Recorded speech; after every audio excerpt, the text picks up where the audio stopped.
दीनानाथ मंगेशकर रुग्णालयाचा तिसरा अहवाल आल्यावर योग्य कारवाई करणार, उपमुख्यमंत्री अजित पवार यांची मोठी माहिती।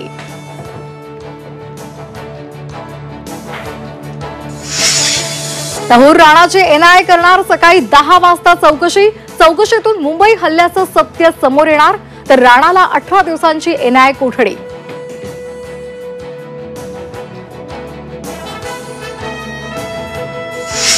प्रशांत कोरटकर आज तुरुंगाबाहेर येणार, जामीन मंजूर होऊनही 2 दिवस राहावं लागलं तुरुंगात।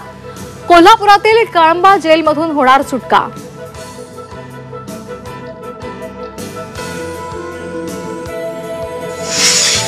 अश्विनी बिंद्रे हत्ये प्रकरणामध्ये आज दोषींना कोर्ट शिक्षा सुनावणार।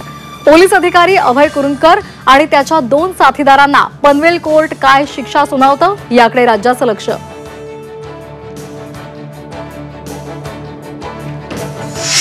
एसटी कर्मचाऱ्यांचा उर्वरित पगार मंगळवारपर्यंत दिला जाणार। झी 24 तासच्या बातमीचा इम्पॅक्ट, उपमुख्यमंत्री एकनाथ शिंदेंच्या पुढाकारानं प्रश्न मिटला।